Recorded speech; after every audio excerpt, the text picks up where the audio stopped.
to this edition of Doctors and Patient Conversations.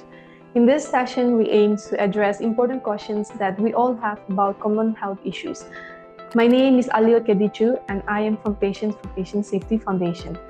Today, we are going to talk about an important topic often overlooked: children's eye health.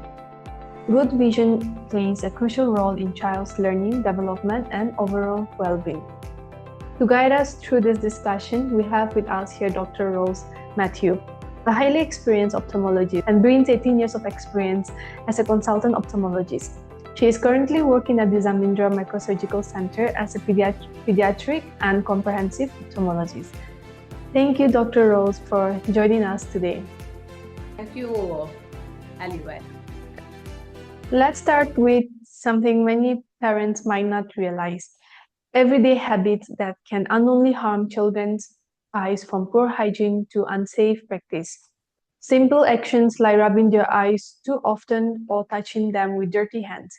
Can this lead to a long-term damage or even infections? Touching eyes with dirty hands is definitely not a good practice that children should follow. And this is mainly because it can cause infections in the eye. And it can start with a simple conjunctivitis, and it can lead to more severe infections like involving the cornea. And that requires treatment. And sometimes it can lead to serious complications like corneal opacification and things like that, which can impair vision and cause long-term complications.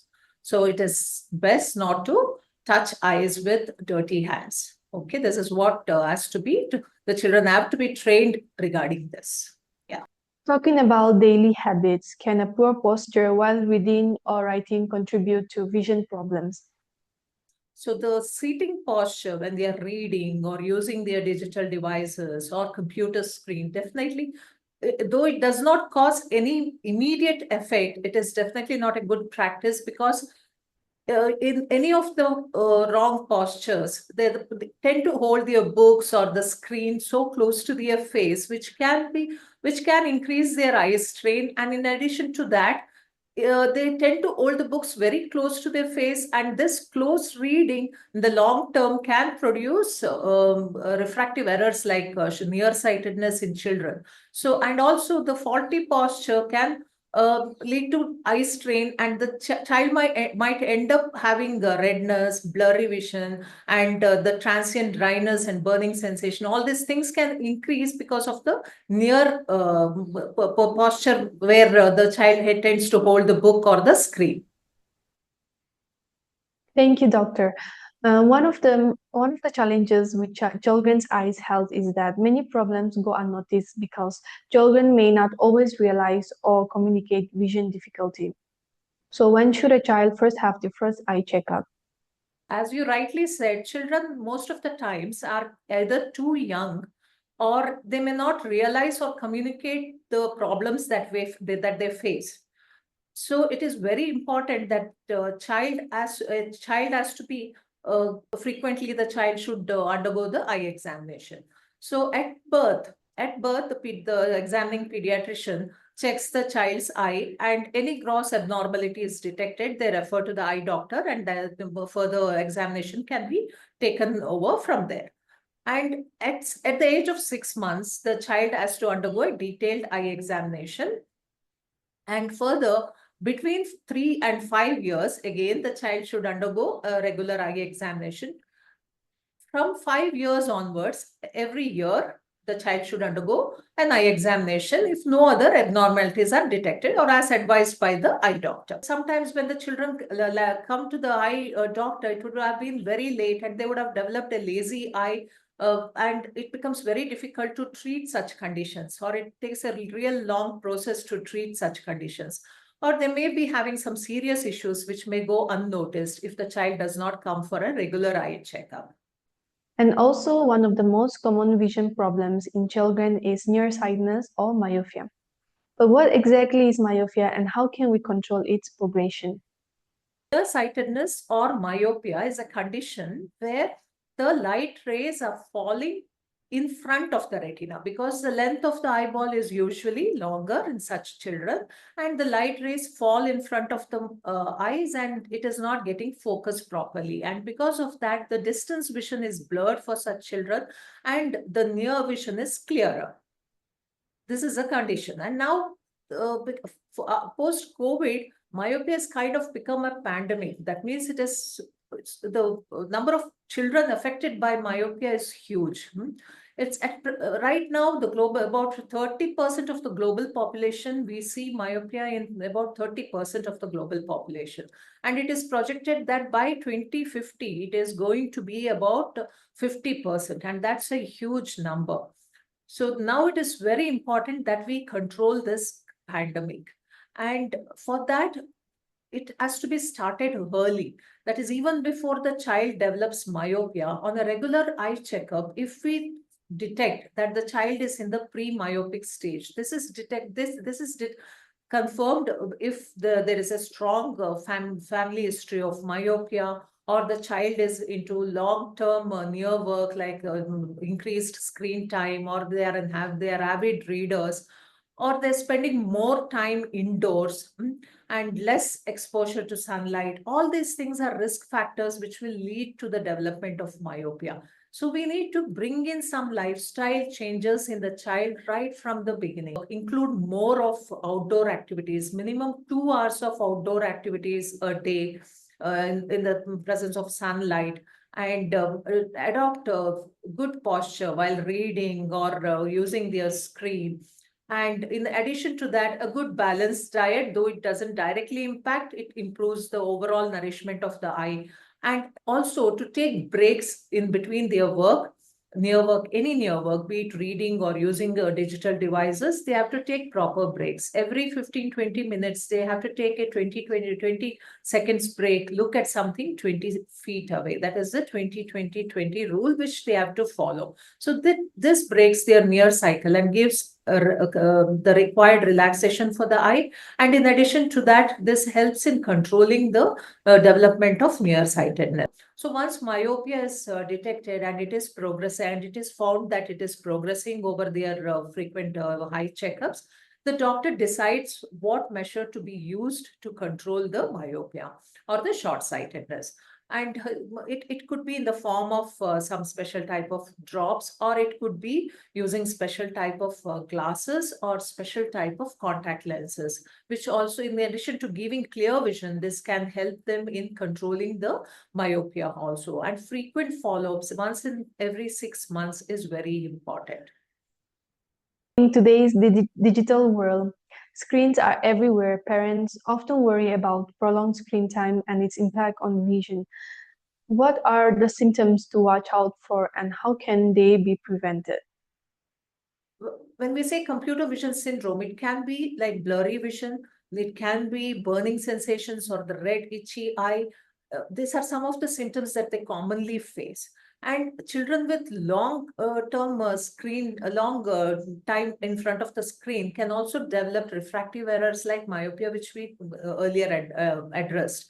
So these are some of the things that can cause problems in a child with long time at screen. It is important to consider the long-term impact on children's vision. So, what are the most common vision disorder diagnosed in children? Most common disorders that we come across in children, the most commonest is the refractive error. And some of the times it's a common things like conjunctivitis, allergic conjunctivitis, all these things also the children present to the clinic with these common things. And some other problems like they can have develop congenital cataract.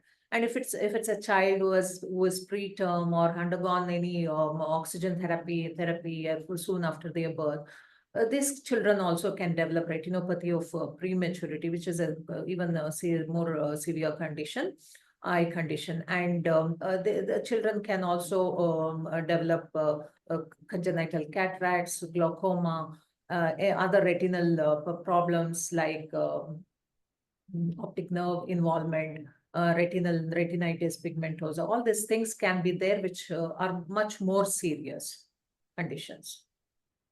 you mentioned about cataracts or glaucoma. So, can all this lead to blindness in children and can it be prevented?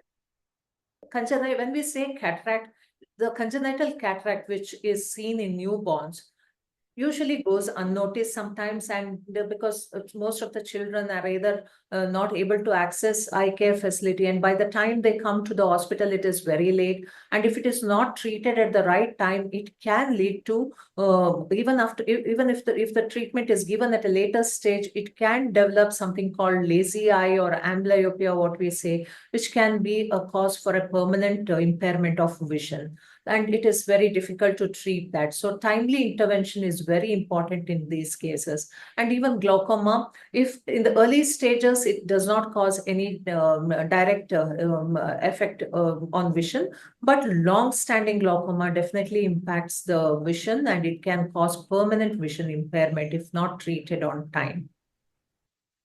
Are there genetic eye conditions that parents should be aware of when thinking about their child's long-term eye health?